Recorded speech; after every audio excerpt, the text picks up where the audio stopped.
ओला भाई शिजादे और शिजादियो, welcome back. Last lecture के अंदर मैंने आपको एक छोटा सा इंट्रोडक्शन दिया। मैंने कहा था कि अब हम कंडीशनल की बात करेंगे। थोड़ा सा मैं एक स्टेप पीछे ले जाता हूं आपको और बात शुरू से शुरू करते हैं कि अब तक जितना भी कोड आपने लिखा और हमने इकट्ठे बैठ के लिखा, तो हमारा कोड की एग्जीक्यूशन कुछ ऐसे होती थी कि लेट्स से लाइन 3 के ऊपर जो भी कोड लिखा होता था वो एग्जीक्यूट होता था, फिर next line 4th 5th 6th 7 and execute होने के बाद ये एंड हो जाता था। इसका मतलब ये है, जैसा कि आपको नजर आ रहा है, ये A to B जाता था, ऐसा ही है ना।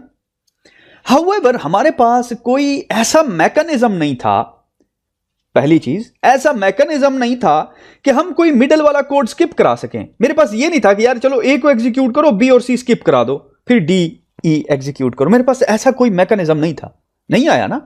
कोई याद है आपको हमने कोई ऐसी एग्जांपल की हो? नहीं की ना, क्योंकि हमारे पास ऐसी एबिलिटी नहीं थी, एक चीज। दूसरा ये कि हमारे पास डिसीजन पावर भी नहीं थी, डिपेंडिंग अपॉन द कंडीशन।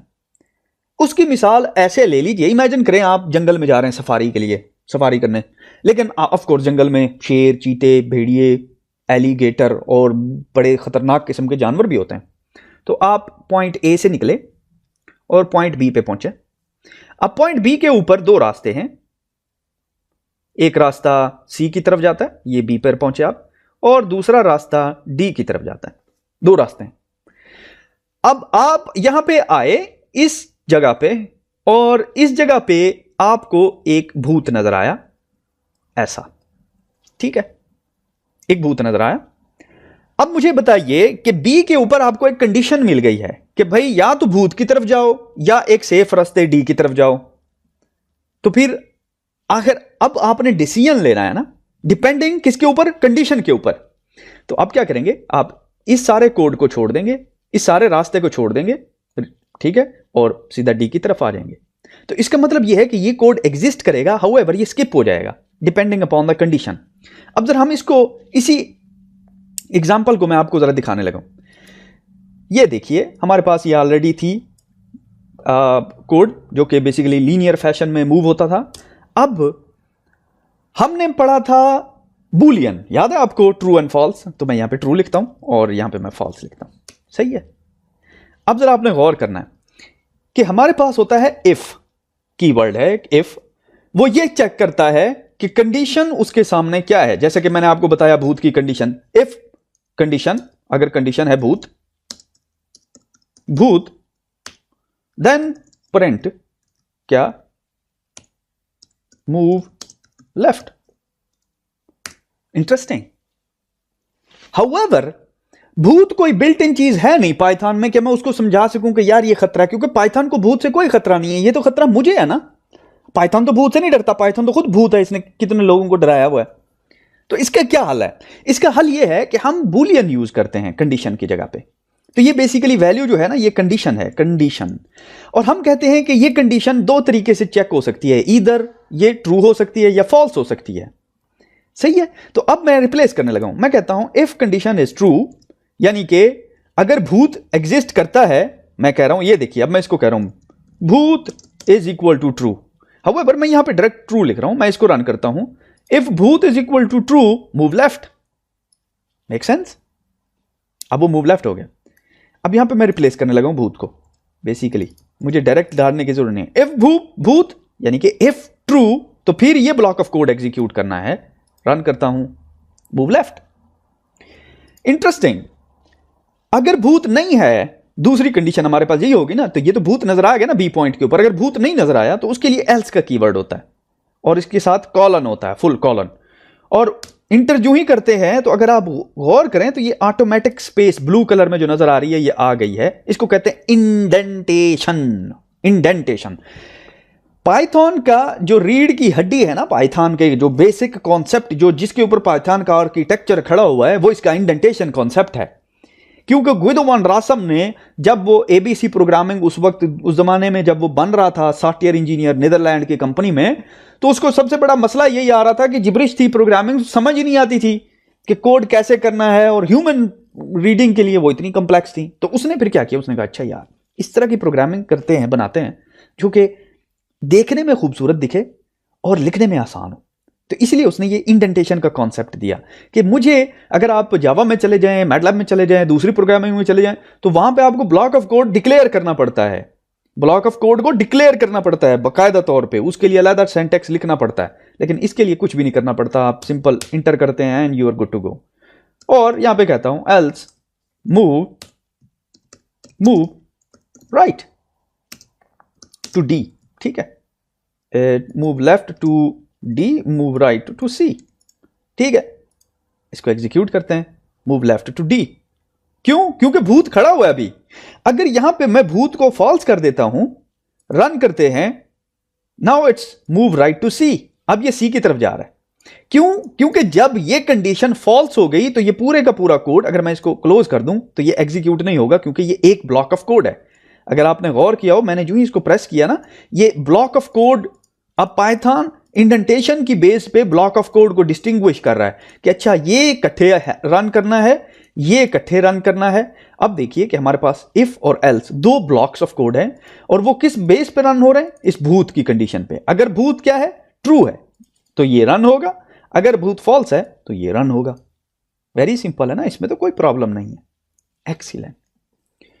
तो आपने देखा कि ये कंडीशन जो कि बूलियन होती है, basically always will be Boolean, will turn into Boolean. आप देखेंगे कि बाय वन वे और द अदर, आप यहां पे कोई नंबर्स भी डालेंगे, कोई स्टेटमेंट भी डालेंगे, लेकिन वो सारी की सारी boil down to a boolean value.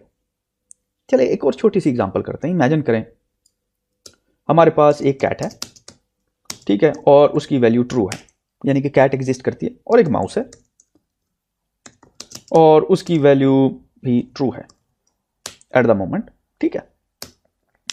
अब हमें पता है कि जो माउस है वो चीज उस वक्त खाता है जब कैट ना हो, ऐसा ही है ना। तो मैं कहता हूं इफ कैट प्रिंट क्या, माउस ईट चीज, एल्स प्रिंट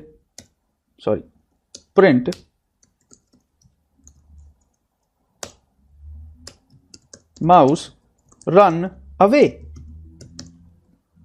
राइट।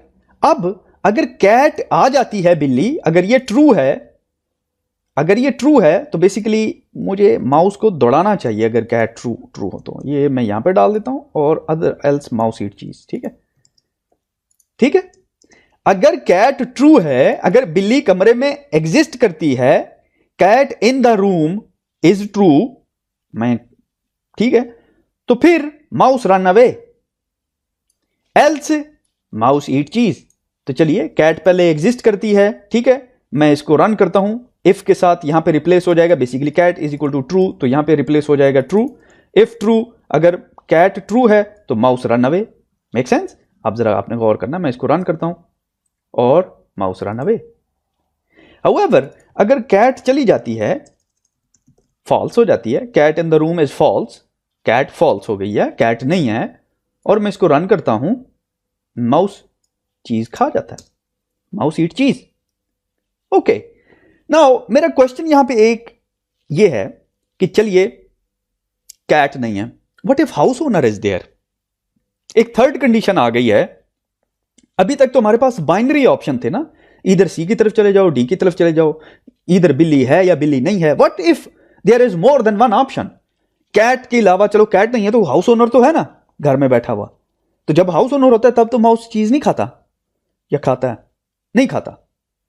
ओके, तो मैं इस तरह करता हूं, मैं एक और कंडीशन डालने लगा हूं, ओनर, और ओनर ट्रू है जी। अब तो माउस को चीज नहीं खानी चाहिए, अब भी माउस को रन होना चाहिए, रन अवे होना चाहिए, या फिर एटलीस्ट डरे हुए होना चाहिए। तो थर्ड कंडीशन कोई और जो कि कैट के अलावा है अगर डालनी हो, तो उसके लिए एक और कीवर्ड यूज होता है, उसको कहते हैं एलिफ। और एलिफ के साथ अगेन जिस तरह इफ के साथ कंडीशन लिखते हैं, हम एलिफ के साथ कंडीशन लिखते हैं। तो मैं कहता हूं इफ ओनर, अगर ओनर है तो फिर क्या होगा? माउस इज स्केयर्ड, माउस डरा हुआ है, बिल्ली से तो डर के दौड़ जाता ना। चलिए अब मैं ओनर ट्रू है, मैं इसको रन करता हूं, हाँ माउस इज स्केयर्ड। हाउएवर जब दोनों नहीं हैं, फॉल्स, ठीक है। अब मैं इसको रन करता हूं तो माउस ईट चीज, जब दोनों फॉल्स हैं। अब अगर इसमें कैट ट्रू का बिल्ली आ जाती है तो of course mouse run away हो जाता है। लेकिन अगर इसमें कैट नहीं होती और हमारे पास लेट्स से ओनर होता है तो फिर माउस डर जाता है। तो आप जरा गौर करें कि अगर मैं इसको एक एक ब्लॉक में कन्वर्ट कर दूं तो इफ, एलिफ और एल्स, ये तीन, सॉरी, इफ और एलिफ दो डिफरेंट कंडीशंस को रिप्रेजेंट कर रहे हैं। Depending upon which condition is true, वो ब्लॉक ऑफ कोड एग्जीक्यूट हो जाएगा। अब मेरा क्वेश्चन ये है, what if both are true? आपके ख्याल से कौन सा एग्जीक्यूट होगा?